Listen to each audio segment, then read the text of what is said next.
हसन नाज़रीन कराम, मुल्क की सूरत रोज़ बदलती रहती है, रोज़ नए अंदाजे पैदा होते हैं। कभी कहते हैं कि इमरान खान जो हैं वो लॉन्ग मार्च लेके इस्लामाबाद जा रहा है, अगले दिन पता चलता है कोई मुफाहमत हो रही है, अवान सदर में मुलाकातें हुई हैं, कुछ और इशारे भी मिल रहे हैं। वो कहते हैं मैं लोगों को तैयार कर रहा हूँ, पहले दिन कहा था आज आगाज़ कर दिया जाएगा। मुख्तलिफ खबरें आती रहती हैं, लेकिन एक खबर जिससे 3 सवाल पैदा होते हैं उसकी बुनियाद बनाकर आज हम गुफ्तगू करना चाहते हैं। लंदन से खबरें आ रही हैं कि नवाज शरीफ से शहबाज शरीफ की इसाक डार की जो मुलाकात हुई है उसमें 3 बातें तय हुई हैं। ये अंदाजे भी लगाए जा सकते हैं, ऐसे मौक़ों पर हमारे खबर नगार जो है वो अंदाजे लगा लेते हैं कि यही गुफ्तगू हुई होगी, और कुछ अंदर की अफवाहें भी होती हैं, खबरें भी होती हैं, कुछ रिकॉर्ड भी हो जाती हैं। उसमें 3 बातें ये हैं कि एक तो ये कि इमरान अगर इस्लामाबाद आए तो क्या किया जाए। वो सवाल पहले उठा चुका हूँ, क्या इस्लामाबाद आ रहे हैं, आ सकते हैं, आएंगे या हालात बदल गए हैं।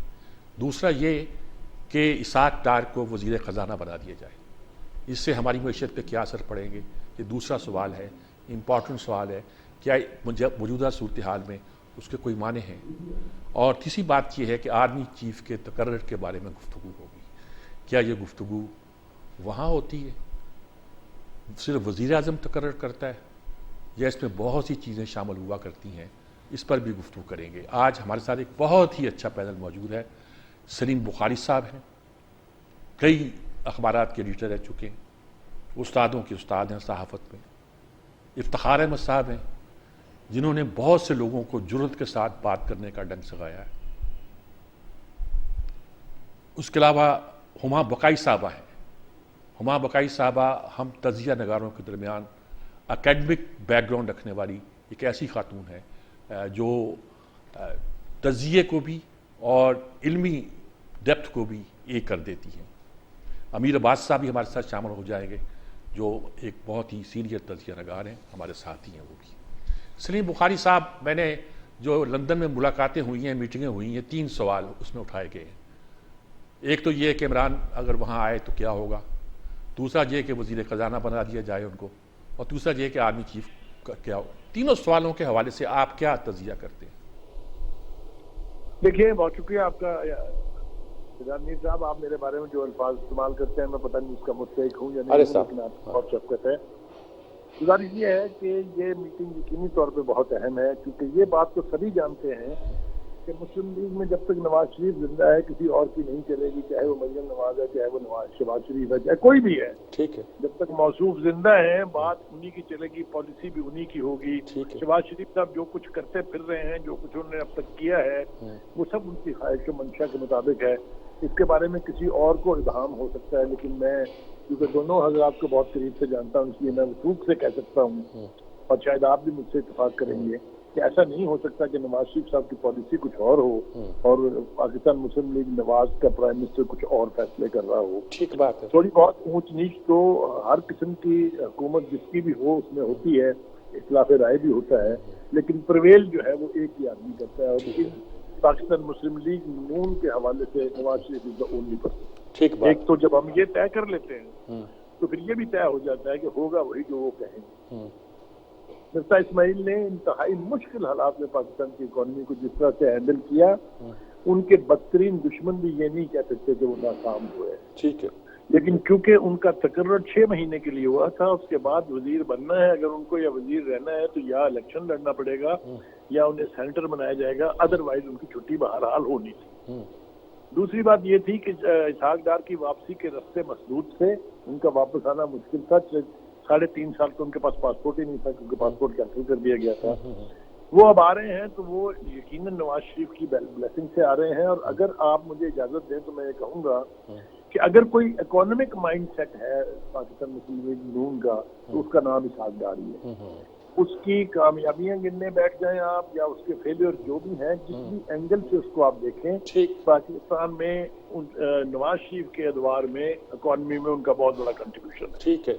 जो एक चीज उन्हें दूसरों से मुमताज करती है वो ये कि उनका इंटरनेशनल फाइनेंशियल इंस्टीट्यूशन से डील करने और हैंडल करने का काफी वसी तजर्बा है। ठीक है। इसी IMF को उन्होंने डील किया था, इसी वर्ल्ड बैंक को डील किया था। उनके बारे में जो सबसे बड़ी एलिगेशन ये है कि उन्होंने फिगर फजिंग करके डॉलर को कंट्रोल रखा, तो भाई आप भी रख लेना। ठीक है, ठीक है।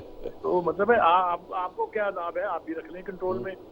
लेकिन anyway, having said that Sajjad Mir साहब, मेरा ख्याल ये है कि ये एक रेडिकल तब्दीली होने जा रही है जिससे दो किस्म के तासुरात मौजूद हैं। एक ये कि PMLN नाकाम हुई है इकोनॉमी को कंट्रोल करने में, और दूसरा कि ये जानबूझ के अलाउ कर रही है इकोनॉमी की ये बदहाली ताकि आने वाले वक्त में बहुत जल्द जो चीजें कुछ होने वाली चीजों के साथ मुंसलिक हैं वो अगर हो जाएंगी तो फिर ये इकोनॉमी नोज डाइव नीचे आएगा, डॉलर भी और पेट्रोल की प्राइसेस।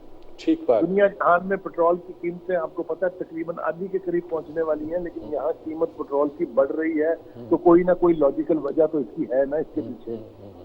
अब आ जाइए आप, वो जो तीसरा अहम फैसला है, वो जो तकर्रियां होती हैं, मैं सजाद मीर साहब आपसे ये पूछना चाहता हूँ आपकी वसातत से, अपने व्यूअर्स से भी और अपने कलीग से भी जो आप बात करेंगे, कि क्या 70-75 साल की एक जो रवायत है उसको किसी एक की मर्जी के मोहताज करके बदलने की कोई लॉजिक मेरी जहन में तो कभी आई नहीं आज तक। ठीक है, ठीक है। एक प्रोसेस है कि टेन्योर के बाद आपकी एक समरी इनिशिएट होती है मिनिस्ट्री ऑफ डिफेंस के थ्रू, जिसमें 3 से 5 चॉइसेस दी जाती हैं सीनियर मोस्ट जनरल की, और प्राइम मिनिस्टर उसमें से किसी एक के ऊपर टिक करके वापस भेज देते हैं, and he becomes the chief of army staff. मुझे ये बताइए कि आपको वोट ऑफ नो कॉन्फिडेंस से तो निकाला जाए और आप ख्वाहिश ये करें कि चीफ मेरी मर्जीदा होती, ये किधर होता है जनाब? ये कौन से मुल्क में होता है और ये क्यों होना चाहिए? मुझे इसकी भी वजह समझ नहीं आई है। मतलब है आपने 2 काम किए हैं, मेरा हवाला इमरान खान साहब की तरफ है। एक तो आपने फौज की जो तजदीक कर छोड़ी है, न माजी में कभी हुई है सजाद मीर साहब और न आने वाले वक्त में होगी, मैं वसूख से आपको ये बात कह सकता हूँ। इतना गलियों और गलियों की नुकड़ों में जिस तरह घसीटा गया है, चाहे वो आर्मी चीफ है, चाहे वो आर्मी की टॉप ब्रास है, चाहे एस्पिरेंट्स हैं, चाहे डिजर्विंग बंदे हैं, मिट्टी पलीत कर दी है सारे इन्होंने। ऐसे ऐसे नाम दिए हैं जो सजाद मीर साहब कोई तसव्वुर नहीं कर सकता था तहरीक इंसाफ के पावर में आने से पहले। ठीक बात। कोई चीफ ऑफ आर्मी स्टाफ को कहे तुम मीर जाफर हो, तुम मीर सादक हो, कोई ये कहे कि तुमने मिलकर अमेरिका के साथ साजिश करके मेरी हुकूमत गिरा दी है, ये कोई काबिल तसव्वुर बात थी मीर साहब आज से 5 साल पहले? ठीक बात, ठीक बात, ठीक बात। तो ये सब कुछ जो आपने बदल दिया है, मतलब सिचुएशन बदल रही है, टर्निंग पॉइंट यही कहा जाता है। अच्छा, इफ्तिखार साहब आप क्या कहते हैं सारी सूरत पर? ये कुछ सूरत बदल रही है, हमारी मईशत भी बेहतर हो रही है, हमारी सियासत भी एक कोई नया रुख इख्तियार कर रही है, क्या नक्शा नजर आता है? और ये जो आर्मी चीफ का तकर्रर है, ये तो एक अजीबोगरीब सवाल है, जिस सवाल का जवाब देने को दिल नहीं करता लेकिन देना पड़ता है। तो सवाल ये है कि माशरा जिस रिश्वतस्तानी नफ्सा नफसी और कुंबा परवी का इस वक्त सामना कर रहा है, और हमारी अखलाकी और समाजी जिंदगी जिस तेजी से पस्ती की तरफ जा रही है, ये तीनों सवाल जो आपके हैं मुझे समझ नहीं आते कि मैं इनका क्या जवाब दूं। ठीक है। लोगों में बदली है, मायूसी है, हुकूमत की जो गवर्नेंस है वो खत्म हो गई है, उससे लोगों का पहले इत्मीनान नहीं था और अब तो हम अमली तौर पे देखते हैं खत्म हो गई है। गरीब मेहनतकश जो हैं, जो किसान हैं, जो इस मुल्क के असल मालिक हैं, वो किसी बहस में शामिल ही नहीं किए जा रहे। बहस ये हो रही है कि डॉक्टर साहब क्या करेंगे, मिफ्ता ने क्या कर दिया, नवाज शरीफ क्या करने वाला है, तो अपना ये इमरान खान क्या करेगा, बिलावल क्या करेगा, ये बहस चल रही है। मुझे नहीं समझ आती कि इससे हमारा क्या तल्लुक है। हालत ये है कि कारखानों में पैदावारी अमल रुक गया है और 3 करोड़ लोग जो सैलाब में बह गए हैं, उनके रकबे इस काबिल नहीं है कि कई महीनों तक वहाँ पे कुछ चीजें हम काश भी कर सकें।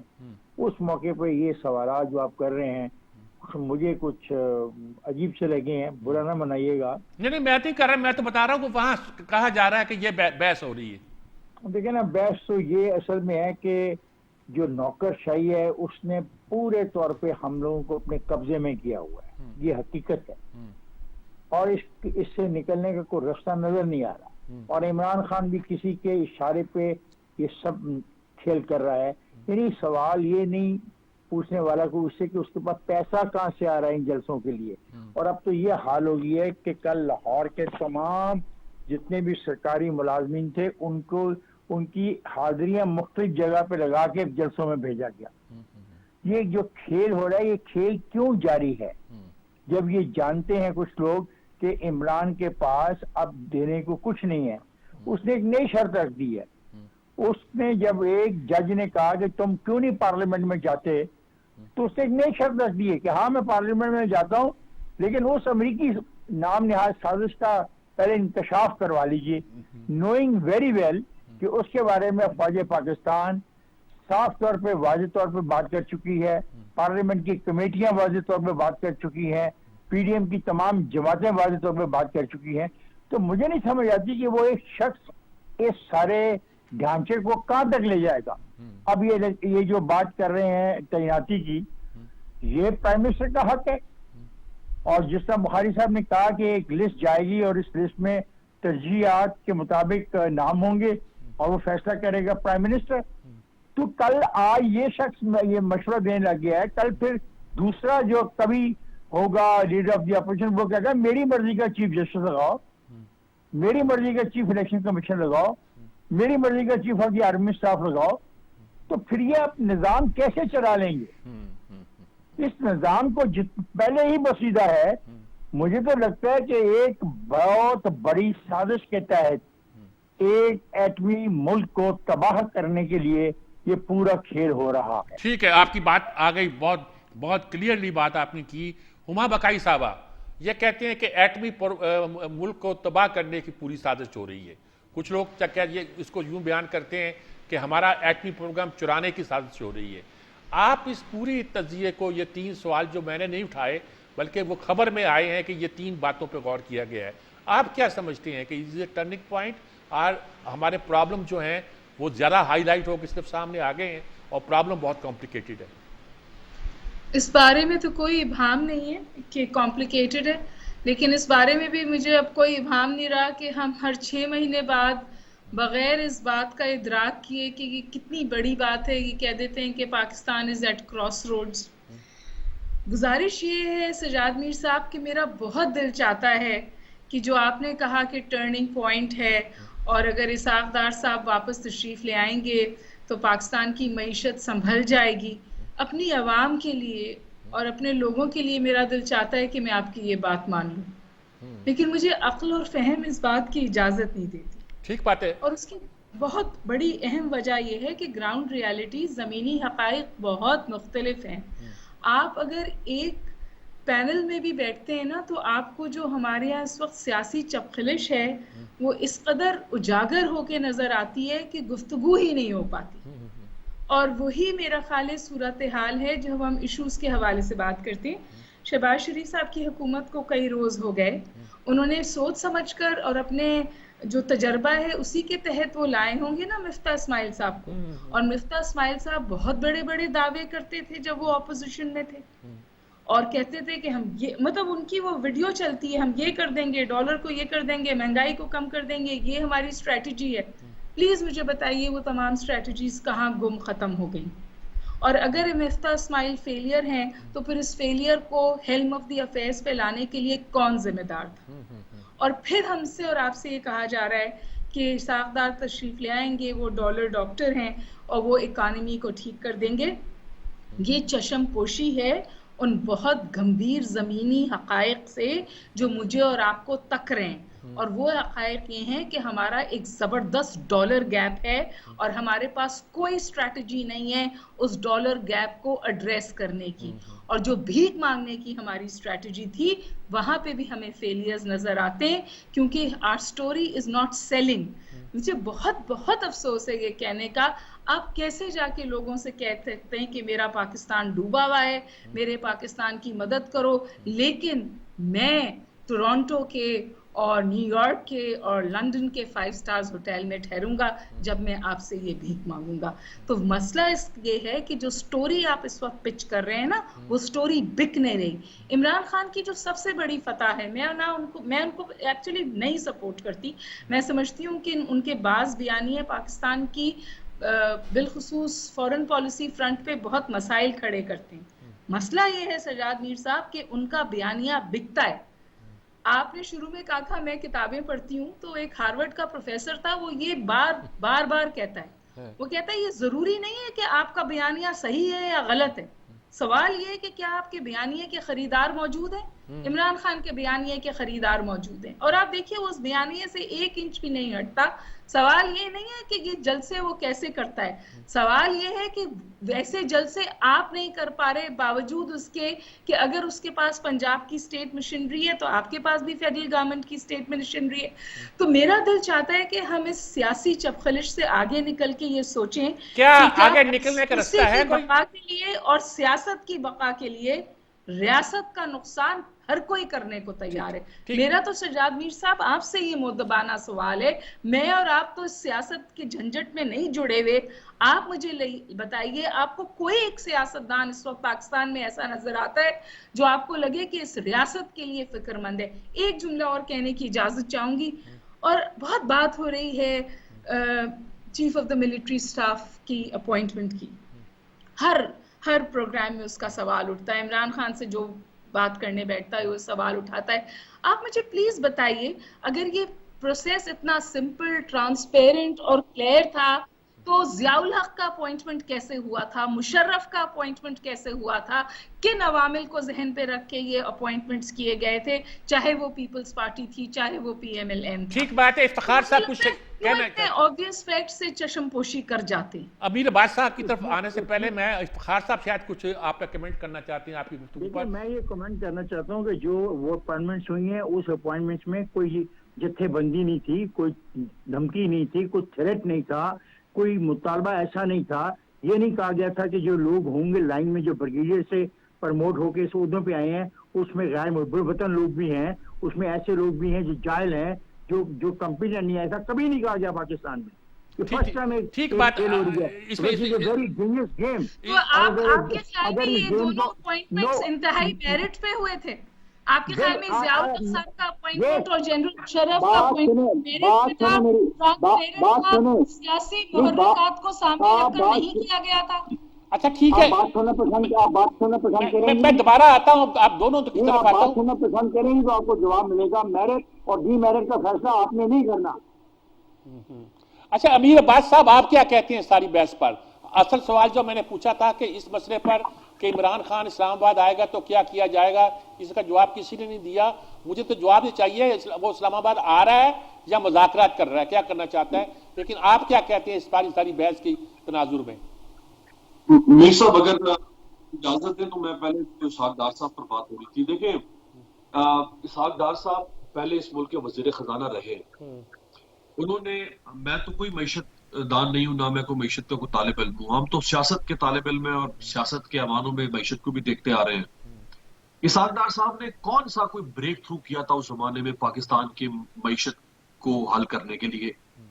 हमारी मईशत के रास्ते में जो एक बहुत बड़ा पत्थर आया हुआ है, उस पत्थर को, जो उसके पत्थर के सर पे जो हथौड़ा मारना था, वो कौन सा हथौड़ा मारा था इसहाक डार साहब ने? आपके मसाइल क्या थे कि आपके पास फॉरेन डायरेक्ट इन्वेस्टमेंट नहीं आ रही है। आपके मसाइल ये है कि आपके पास आपकी इंपोर्ट्स और एक्सपोर्ट्स का फर्क है, आप एक्सपोर्ट्स नहीं बढ़ा पा रहे, जिसकी वजह से आपकी मईशत जो है वो डॉलर की भिखारी मईशत बन चुकी हुई है। और आप दुनिया जान से पैसा मांगते हैं, इमरान खान भी मांगते रहे, वो ये भी मांग रहे हैं, उनसे पहले वाले भी मांगते रहे, और माशाल्लाह खैर से आइंदा आने वाले भी मांगेंगे। ठीक है, क्या इसहाक डार साहब के जमाने में तो एक्सपोर्ट्स बढ़ी नहीं पाकिस्तान की। मैं जाती तौर पर कोई इसहाक डार का हावी नहीं हूं, बल्कि इसहाक डार से पहले शौकत अजीज को मैं ये कह चुका हूं कि हमारी बदकिस्मती ये है कि हमारी मईशत फंड मैनेजर्स यानी बैंकर्स और चार्टर्ड अकाउंटेंट यानी इसहाक डार के सुपुर्द कर दी गई है। कोई मईशतदान हमारी मईशत को नहीं चलाता महबूबुल हक के बाद, लेकिन महबूबुल हक को चलने नहीं दिया गया था। मेरी राय इससे मैं इत्तफाक करता हूँ। बाकी सवालों का क्या जवाब है? इमरान खान इस्लामाबाद आ रहे हैं कि मुज़ाकरात कर रहे हैं? देखिए, मुज़ाकरात तो उनके पस पर्दा चल रहे हैं और वो चाहते हैं कि मुज़ाकरात से अगर कोई विन विन सिचुएशन निकल जाए। देखिए, इमरान खान किसी को अगर पसंद हो ना हो, लेकिन बहरहाल वो एक ऐसी सियासी जमात का सरबराह है जिस सियासी जमात ने 2018 में सबसे ज्यादा वोट हासिल किए और कौमी असम्बली में सबसे ज्यादा सीटें हासिल की। वो एक ऐसी जमात का सरबराह है कि जो आज ऑपोजिशन की सबसे बड़ी जमात है। दो जमातें हैं मीर साहब ले दे के ऑपोजिशन में, एक जमात इस्लामी है, एक PTI। बाकी सारी जो जमातें हैं इलाकाई या मेन स्ट्रीम, वो तो हुकूमत में है। अब हुआ बकाई साहब मौजूद है, ये बता सकती हैं कि क्या डेमोक्रेसी की जो डेफिनेशन है, क्या वो ऑपोजिशन के बगैर मुकम्मल हो सकती है? ठीक बात है। दुनिया अपोजिशन पार्लियामेंट से बाहर आ गई है, उस अपोजिशन को क्या करें? नहीं, पार्लियामेंट से बाहर भी अगर हो तो वो ऑपोजिशन है। यानी ऑपोजिशन का मतलब जरूरी ये नहीं है कि वो पार्लियामेंट का हिस्सा हो। पार्लियामेंट सियासत तो ना हुई ना जी, फिर वो मुज़ाकरात किस चीज पे होंगे फिर?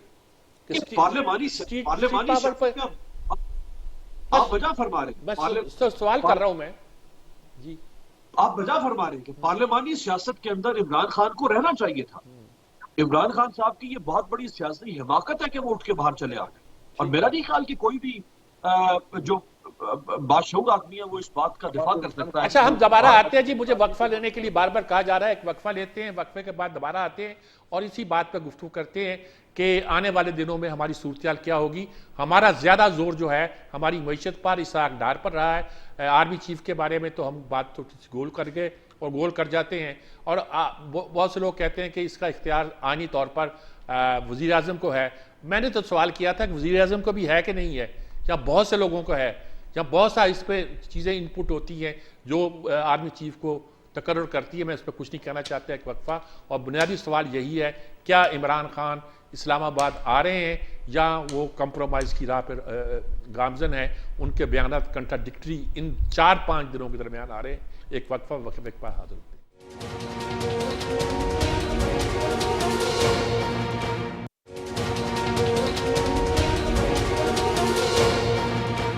जी नाज़रीन कराम, गुफ्तगू आप सुन रहे हैं, बड़ी ज़ोरदार गुफ्तगू हो रही है, गर्मा गर्म गुफ्तगू हो रही है।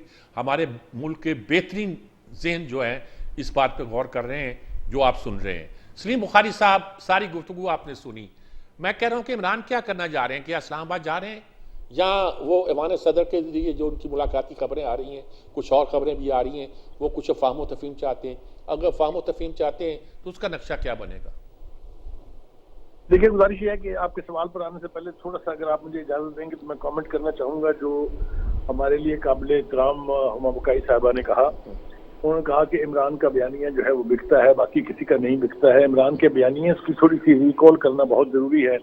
एहतसाब का बयानिया लेके आए थे, वो किस बुरी तरह से दफन हुआ, उसका क्या भुरकस निकला, वो मेरा नहीं ख्याल कि किसी से छुपा हुआ है। तो उन्होंने कहा तब्दीली आएगी, वो तब्दीली जो आई है वो हमने देख लिया कि KPK जो है वहाँ दूध की नहरें बह रही हैं, और उससे ज्यादा मॉडल सूबा पूरी दुनिया में कोई नहीं है जहाँ वो 10 साल से मौजूद है। तो उसके बाद रिफॉर्म्स एजेंडा उन्होंने कहा था, मेरा बड़ा नैरेटिव है, और फिर साजिश। बहुत सारे बयानियों में बीच में से जानबूझ के गोल कर गया हूँ, लेकिन तमाम बयानियों का एक सा ही हशर हुआ है, और वो दुनिया में और कहीं नहीं बिक रहा। वो उसी पर्सनैलिटी कल्ट पर पाकिस्तान ही में बिक रहा है, और पाकिस्तान में कितनी देर और बिकेगा इसकी कोई गारंटी नहीं है। जो उनके बयानिए का हाल हो रहा है वो उनके सुकड़ते क्राउड के साथ आप देख लीजिए। ये देखने की बात है ना, अगर आप किसी और ऐनक से देखना चाहते हैं तो आपकी मर्जी है, लेकिन मैं आपको 2 बातें अर्ज कर दूं आपके सवाल के जवाब में कि वो आना चाहते हैं और वो साफ लफ्जों में कह रहे हैं हम आएंगे, इस्लामाबाद पे कब्जा करेंगे।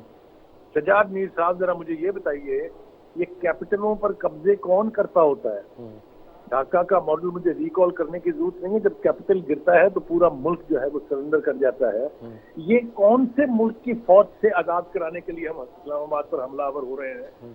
और क्यों उनके लिए रास्ते जो हैं वो फूलों की पत्तियों के साथ भर दिए जाएं जनाब, क्योंकि वो तशरीफ ला रहे हैं।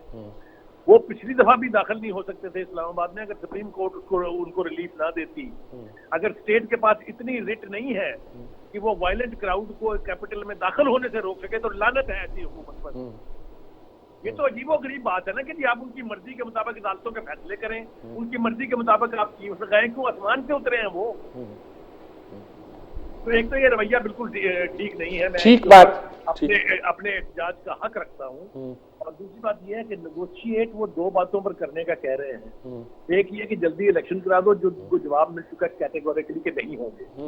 दूसरा ये कि आर्मी चीफ को आप एक्सटेंशन दे दें, और मैं अपनी जब जो इलेक्ट होके आएगा, यानी मैं जब इलेक्ट होके आऊंगा तो मैं करूंगा, उसका भी उनको कह दिया गया नहीं। और मैं कहता हूँ बिल्कुल ठीक कहा गया नहीं।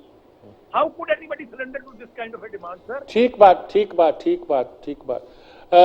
मैं चाहता था कि हुमा बुखारी साहब का लूं यहाँ, लेकिन पर मैं इफ्तिखार साहब से पूछना चाहता हूँ। इफ्तिखार साहब क्या कहते हैं आप सलीम बुखारी साहब की बात पे?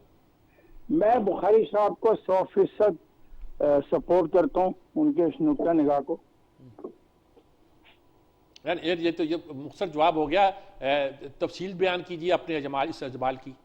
इसमें तफसील क्या है भाई, ये तो मजाक तो नहीं है ना, ये यहाँ तो ये इसको मजाक बना ले जाना, रियासत का मजाक हो जाए।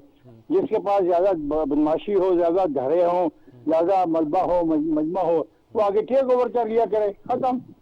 ये है कल तहरीक बैके पाकिस्तान वाले ये कर सकते हैं, फिर कोई और तहरीक आगे कर सकती है, खत्म। अगर हमने ऐसे ही चलाना है मामला को, ये तो नहीं इजाजत दी जा सकती ना। ठीक बात आपकी, बिल्कुल बात ठीक आई।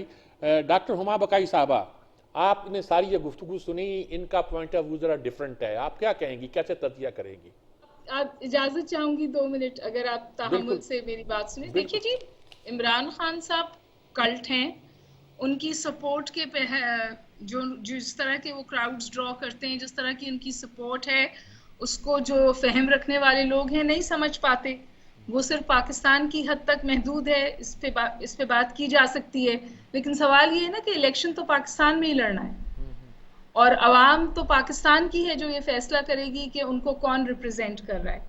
तो एक बात तो ये कि वो कल्ट है या वो गलत है या वो सही है, सवाल ये है कि अगर आप जमहूरियत पे यकीन रखते हैं तो आप इस बात को मानेंगे कि इमरान खान साहब की कंसिडरेबल फॉलोइंग है और जिस तरह उन्हें हटाया गया उसके बाद उनकी फॉलोइंग में इतना इजाफा हुआ जो पीटीआई खुद भी एक्सपेक्ट नहीं कर रही थी। पीटीआई तो कहती थी कि जी हमारी जमानतें जब्त हो जाएंगी, हम वापस नहीं जा सकते लोगों के सामने, जो उस वक्त मईशत की सूरत हाल और महंगाई की सूरत हाल चल रही थी जो उससे दुगनी चौगनी हो गई है अब, और कोई डिफेंस नहीं है पीएमएलएन के पास, और वो इस वक्त उनके लिए मुश्किल खड़ी है क्योंकि ये एक इंटरनेशनल साइकिल का हिस्सा है।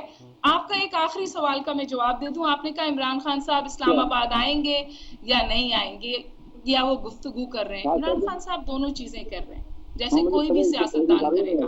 गुफ्तगू is also on the table and the threat to come to Islamabad is also on the table, क्योंकि यही सियासत है।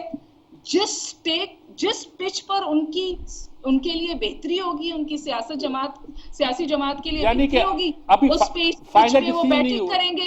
मुझे नहीं समझ में आता हम क्यों समझ रहे हैं कि इट्स ईदर दिस और that. I think it is both. वो दोनों फ्रंट्स पे काम कर रहे हैं, बिल्कुल उसी तरह जिस तरह पीडीएम आने से पहले कई फ्रंट्स पे काम कर रही थी। मुझे समझ में नहीं आता जो बात कल तक अनएथिकल थी वो आज अनएथिकल है। ठीक बात, आपकी उमा बकाई साहब बात ठीक आ गई। अब इफ्तिखार साहब दोबारा कुछ कहना चाह रहे हैं, क्या कह रहे हैं इफ्तिखार साहब? जरूर कहना चाह रहे होंगे, लेकिन आप मुझे इस बात का जवाब देना कि जब आप महंगाई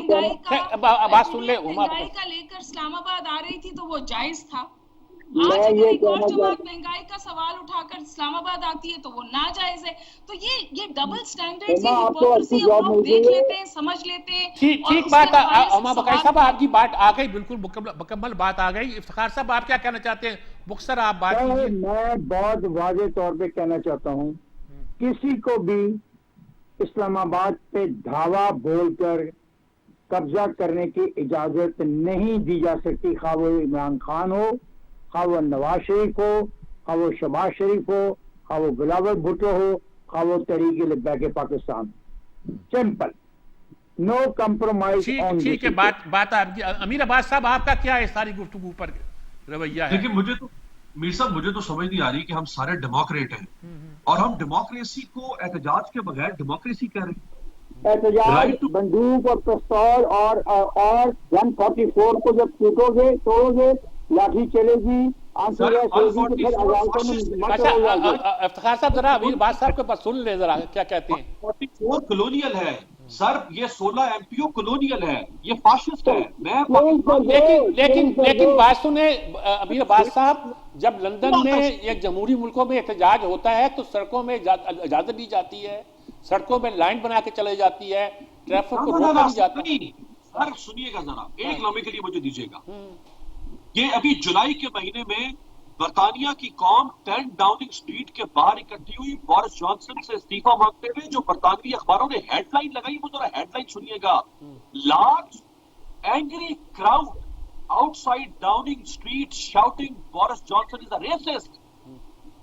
मैं कह सकता हूं आज शहबाज शरीफ को रेसिस्ट? नहीं वो बात तो ठीक है, लेकिन नए वजीर आजम का फैसला एक लंबे प्रोसेस से हुआ, कई दिन लगे, कई इलेक्शन हुए, पार्लियामेंट के इलेक्शन हुए, उसमें लोगों ने वोट दिए। सर मैं एक प्रिंसिपल की बात कर रहा हूँ। आज इमरान खान प्राइम मिनिस्टर, मिसाल के तौर पर छोड़ के शहबाज शरीफ को, आज इमरान खान प्राइम मिनिस्टर है, मैं ये कोई शहरी उठ के कहता कि मैं इस वज़ीर आज़म को वज़ीर आज़म, आप down stream, tent down stream के बाहर तो खड़े हो सकते हैं, अंदर नहीं जा सकते। तो सर कौन गया? इमरान खान चला गया प्राइम मिनिस्टर हाउस के अंदर, घुस गया। लास्ट टाइम हुआ था, लास्ट टाइम हुआ था। Right to protest. जी बुखारी साहब आप कुछ कह रहे हैं? बुखारी साहब आप कुछ कह रहे हैं? मैं सिर्फ एक बात अर्ज करना चाहता हूँ कि जो फॉलोइंग की बात है ना, इंतजार मीर साहब, आपका भी याद है, शबाब था, आपको भुट्टो की फॉलोइंग याद है ना? हाँ बिल्कुल याद है जी। क्या आपको ये याद नहीं कि उसके जनाजे में सिर्फ 9 लोग थे, उसमें से 3 घर के थे और 6 फौजी थे, याद है ना? ठीक बात है। आप ये बताइए मुझे कि मौलवी मौलाना फजलुर रहमान के JUI से लंबे मार्च किए किसी पार्टी ने अभी तक? तो ये क्राउड होने का मतलब ये हरगिज नहीं है कि that will be transformed into the voters as well. ये जो है ना, ये कल्ट के लोग जो हैं, ये हमने स्टडी किए हुए हैं, हमने देखे हुए हैं, और मेरे जितने साथी हैं इन सब ने भी देखा हुआ है। ठीक बात है। गुजारिश इतनी सी है कि कोई माई का लाल आपसे राइट नहीं ले सकता प्रोटेस्ट करने का, मगर कोई माई का लाल आपको ये राइट नहीं दे सकता कि आप कैपिटल पर कब्जा कर लें। ठीक बात, ठीक नहीं होना चाहिए, जितनी मर्जी जमहूरियत क्यों ना हो। ठीक बात है बुखारी साहब। और जो किया जा रहा है डाउनिंग स्ट्रीट को, इसका मतलब है। अच्छा यहाँ से हम एक वक्फा लेते हैं नाज़रीन किराम, और वक्फे के बाद दोबारा हाजिर होते हैं।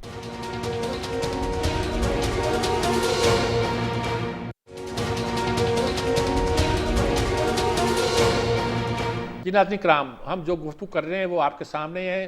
अभी सलीम बुखारी साहब गुफ्तगू कर रहे थे, मेरा ख्याल में दोबारा हुमा बकाई साहब से शुरू करता हूँ ताकि बात का दूसरा रुख जो था वो भी सामने हमारे आ जाए, और उसके बाद हम बात वाक़ करें। जी हुमा बकाई साहब, आप ये सारी गुफ्तगू सुनी, आपकी बात पे इतराज़ भी हो रहे हैं या ये कहा जाता है इख्तलाफ भी हो रहा है, तो क्या आप अपना लास्ट वर्ड्स क्या वो इस्लामाबाद में? मैं तो बिल्कुल एक मौदबाना गुजारिश करूंगी कि अगर उनका क्राउड उनको इलेक्टोरल विक्ट्री नहीं दे सकता तो बिल्कुल ठीक है, इलेक्शंस हो जाने दीजिए, नतीजा आ जाने दीजिए। एक सवाल मेरा ये है, एक मिनट गुजारिश, नहीं मैं छोटा सा सवाल कर लूं आपसे कि ये कहना कि इलेक्शन आज हो या कल हो या नवंबर से पहले हो या मार्च से पहले हो, ये क्यों जरूरी है? वक्त क्यों नहीं पूरा करना? मेरा नहीं ख्याल ये जरूरी है। मेरा ख्याल ये है कि इमरान खान साहब किसी भी सियासी लीडर की तरह प्रेशर जनरेट करते हैं, और वो उस प्रेशर को जनरेट करने में तवातुर के साथ इंतहाई कामयाब रहे। उन्होंने तमाम तर इन मसाइल और ऑपोजिशन के बावजूद 51 जलसे किए हैं जी, और 51 जलसों में मानेंगे कि लोग आए, क्राउड्स आते हैं और वो इलेक्टोरल विक्ट्री में कन्वर्ट नहीं होगा। मेरा नहीं ख्याल कि इमरान खान साहब को भी खुद भी पता है कि उनको इलेक्टोरल विक्ट्री मिलेगी या नहीं। वो तवातुर के साथ अपनी कॉन्वर्सेशंस में ये कहते हैं कि अगर मुझे दोबारा ऐसी ही हुकूमत बनानी पड़ी जैसी इस दफ़ा बनाई है तो फिर मैं ऑपोजिशन में बैठूंगा। मैं आपसे ये गुजारिश कर रही हूँ कि जो अभी बात जमहूरियत की बात हुई, जमहूरियत में जो सबसे अहम चीज होती है वो पल्स ऑफ द पीपल होती है। ब्रिटेन में जो आपने चेंजेस देखी, जो जिस डेमोक्रेसी को हम फॉलो करते हैं, वो पल्स ऑफ द पीपल के ऊपर डिटर्मिन थी। बहुत लोग कहते हैं ब्रेक्जिट का फैसला गलत हुआ, लेकिन ब्रेक्जिट हुआ क्योंकि majority of the Brits wanted it. अब आप देखिए कि पाकिस्तान में लोग क्या चाहते हैं, उन्हें वो फैसला करने दीजिए। और देखिए, मैं आपसे आखिरी बार ये गुजारिश कर रही हूँ, मैं इमरान खान साहब को सपोर्ट नहीं करती, लेकिन मैं ये जरूर समझती हूँ कि वो एक ऐसी पॉलिटिकल फोर्स इस वक्त बन गए हैं कि अगर उन्हें ताकत के जोर पर दबाने की कोशिश की तो इससे शायद पाकिस्तान ठीक बात आपकी बात आ गई। अमीर अब्बास साहब, आप उनके जो रास्ता है, जो जमहूरी रास्ता है, वो रास्ता देना चाहिए। मेरी सिर्फ ये गुजारिश। जी अमीर अब्बास साहब, आप क्या कहेंगे इस मसले पर? मीर साहब, ब्लैक लाइव्स मैटर के नाम से कालों ने अपना हक छीनने के लिए अमेरिकी गोरे से 2020 में पूरे अमेरिका में एहतजाज किए। 1.5 करोड़ अमेरिकी बाहर निकले, 1.5 करोड़ सर। पेरिस के अंदर इसी इमैनुअल मैक्रों के खिलाफ 2 साल येलो वेस्ट प्रोटेस्ट हुए, येलो पीली जैकेट वाले निकले, उन्होंने पेरिस की ऐसी की तैसी करके रख दी। एक से एक बजा दी उन्होंने पेरिस की, सर तोड़ फोड़ कर दी उन्होंने पेरिस। किसी में जरूरत ये नहीं हुई कि तुम्हारी टांगे तोड़ दूंगा, तुम पे फाशिज्म करूंगा। अमेरिका के अंदर मार्टिन लूथर किंग ने कालों के हुकूक के लिए ऐसे ऐसे जलसे और रैलीज निकाली, एक एक जलसे में 2.5-3 लाख लोग रैलीज में निकलते। सर जमहूरियत का इत्तका ही एहतजाज के साथ हुआ है। हम ये एहतजाज को ठीक बात, ठीक आपकी बात आ गई, वक्त मेरे पास बहुत कम है। इफ्तिखार साहब आप क्या कहेंगे? जी बिल्कुल, जिस किस्म की जमहूरी रवैयों का तस्करा मेरे दोस्त ने किया है, इसका आगाज करें। आगाज करने से पहले मेरी एक बात सुन लें कि मैंने पीएनए की तहरीक देखी है और उसका अंजाम भी देखा है। ठीक, और क्या कहना चाहते हैं आप? कुछ कहना चाहते हैं? कुछ नहीं जी, अब क्या, एक तरफ इतनी पॉपुलर पार्टी है, इतनी पॉपुलर उसकी सोच है, इतनी पॉपुलर उसकी फिक्र है, इतनी उसकी अपना लोग पागल हुए फिरते हैं, 51 जलसे हो गए हैं। पूछने वाला है तो नहीं कि हर जलसे की कॉस्ट क्या है, कौन पैसा खर्च रहा है, पैसा कहाँ से आ रहा है, और उन जलसों में क्या नहीं कहा गया। पाकिस्तान के खिलाफ बात की गई, पाकिस्तान के अदलिया के खिलाफ बात की गई, पाकिस्तान के फौज के खिलाफ बात की गई, पाकिस्तान के जमहूरी अमल के खिलाफ बात की गई, पाकिस्तान के मुखालिफ सियासी लोगों को बुरा कहा गया। क्या रह गया जो उन जलसों में नहीं कहा गया? सिर्फ यही नहीं कहा गया कि पाकिस्तान मुर्दाबाद का नारा वो भी किसी दिन कहीं ना कहीं लग जाएगा, और लगवाया गया। ये पाकिस्तान के बाहर रहने वाले पाकिस्तानियों ने पासपोर्ट जलाए, पाकिस्तानी परचम जलाए, पाकिस्तानी जो चीफ ऑफ आर्मी स्टाफ है उसकी जूतियां मारी। कमाल कर रहे हैं आप। बिल्कुल ठीक बात जी। सलीम बुखारी साहब, लास्ट वर्ड कंक्लूजन करें आप। पीडीएम के जलसों का हिसाब नहीं मांगा था, उनके पास पैसा कम है। अमीर वाक साहब बहुत ही प्यारे आदमी हैं, यंग आदमी निवासी हैं। मैं उनसे सिर्फ एक ही सवाल हल्का सा करके अपनी बात खत्म कर देना चाहता हूँ कि जिन तहरीकों का तज़किरा उन्होंने किया जिसमें लाखों लोग उमड़ थे, उसमें से कोई ऐसी भी तहरीक थी कि किसी वजीर आजम को वोट ऑफ नो कॉन्फिडेंस से निकाला हो और वो कहे कि मुझे दोबारा प्राइम मिनिस्टर बनाए और मैंने आके अपॉइंट करना है आर्मी चीफ? हाँ, कहीं इस किस्म का तज़किरा उन तहरीकों में? वो ह्यूमन राइट्स पर थी, वो डेमोक्रेसी के लिए थी, वो इक़्तिदार के हसूल के लिए बिल्कुल नहीं थी। Let us not quote wrongly the historical factors, please let us have senses, let us have patience। हम अपनी किसी की पसंदीदगी में इतनी हदूद क्रॉस ना कर जाएं कि उसको जस्टिफाई कर। ठीक बात है नाज़रीन किराम, आपने पूरी गुफ्तगू सुनी, बड़ी हीटेड डिबेट हुई है और चारों हमारे पार्टिसिपेंट ऐसे थे जो, जिसे मैं कह सकता हूं, जो टॉप के पाकिस्तान के सोचने समझने वाले लोग हैं। राय आप देख लीजिए, इख्तलाफ मौजूद है, पूरी कौम में डिवाइड मौजूद है, पूरी कौम में इख्तलाफ नज़र मौजूद है। जहां भी इख्तलाफ नज़र मौजूद था, फैसला आप कर लीजिए। खुदा करे कि आपका फैसला पाकिस्तान के लिए बेहतर साबित हो। इजाज़त चाहता हूं, अल्लाह हाफिज़।